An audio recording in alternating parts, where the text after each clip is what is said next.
Alrighty, so like I said, I will be looking at different aspects. Let me just show you the design we're using here.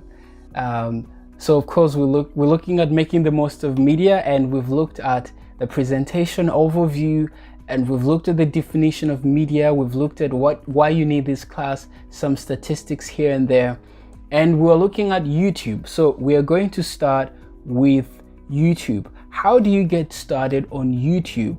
Why is YouTube the most important important app? Well, I'm not saying it's the most important, but why do you need to get on YouTube, and how do you get on YouTube, right?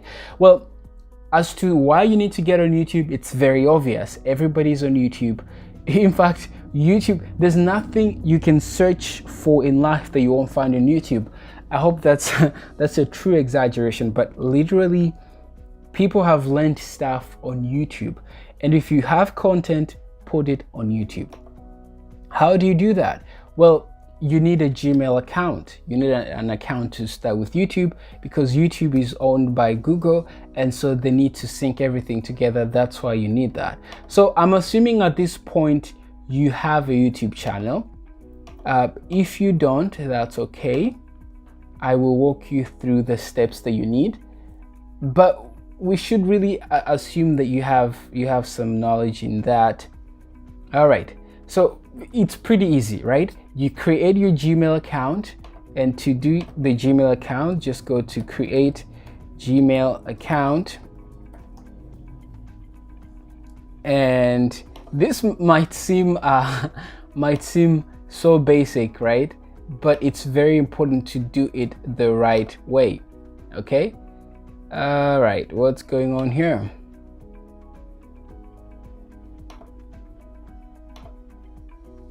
All right, create. So you put your first name, your last name, your username, and your password and everything. And once that's done, you're good to go. So you come to YouTube, and then if you don't have an account, it should tell you create an account. In my case, I have an account. So honestly, I assume you know at least how to have a Gmail account, because everybody these days should have an email, etc. But now, how do you maximize yourself on YouTube? I've been all over the place on YouTube, creating one account after the other. But what I've learned is you need to calm down, focus on one thing, and that's how you grow. So I have a YouTube account. It's called Artist Response. And I went through multiple attempts of branding and rebranding. But today, if it wasn't yesterday, we reached 100 subscribers mark. All right. Now you'd be like, we don't even have subscribers. Who are we to tell you about what to do on YouTube? Well, honestly, we're just sharing our experiences here, the little we know on the little experiences we have, how we managed to get the 100, and why, and what we've learned looking at the pattern. So there are a few things that YouTube will give you.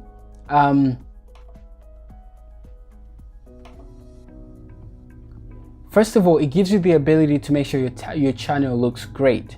All right. If you come to my channel, like I did here, your channel, you're able to customize things to make sure everything looks great. Do not ignore this part. Even though your content may look great, this will actually boost you. If you have a great channel art, which you can change right here, you can edit your links and your channel art. These things are here because YouTube knows what works. And so they put it here for you to use it. There's no mystery involved. Just use what you are given. And so you have your links here. As you can see, we have our website. If you click on that, it will lead you to the website. And then make sure you have, if you go back to the home page here, make sure you have a video for new visitors, a video for returning subscribers, and you can make all the changes here, right? We're not going to waste time on this because this is just the little things. This is not the main thing. I will show you what's the main thing. Okay, so far we've had 4,124 views and 100 subscribers, which is great.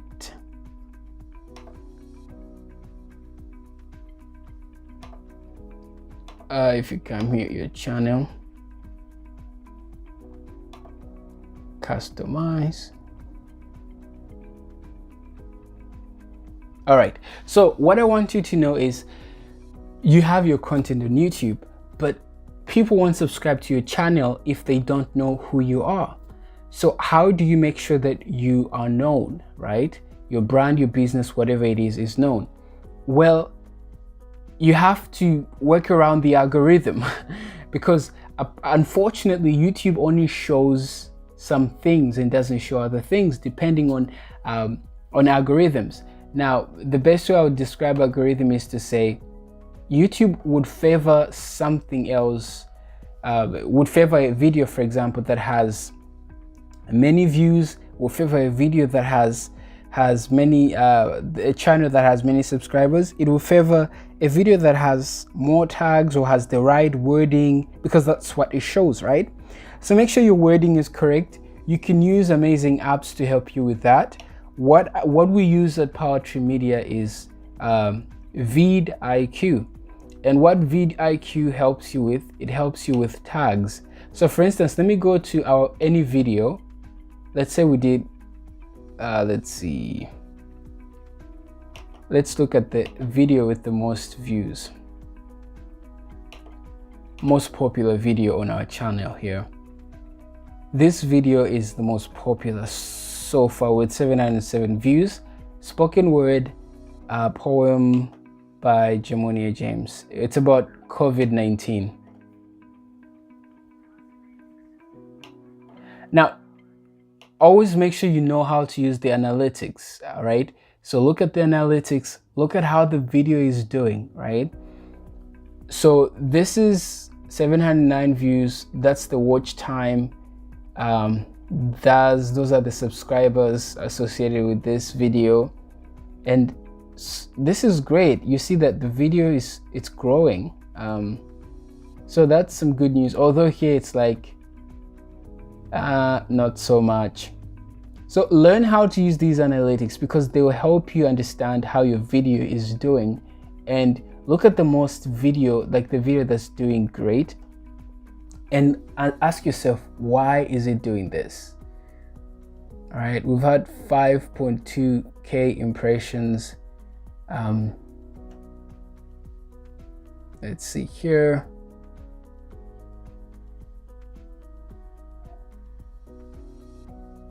This is great. So you look at the engagement, look at the audience. So far we do not qualify for revenue because we haven't reached 1,000 subscribers yet. But you can look into that and see many things. Now, let me go back to vidIQ. So what vidIQ allows me to do is it gives me tags, right? It gives me tags that will help my video to pop out so many people see it. And also you can actually boost your video so many people see it. Make sure it also gives you some analytics as well. So really YouTube is about working around the algorithm, making sure your title is right. Yeah, pretty much that's what you guys have to do. So once you have your YouTube channel up and running, it should be great. Just from experience, I would say be consistent with your posting.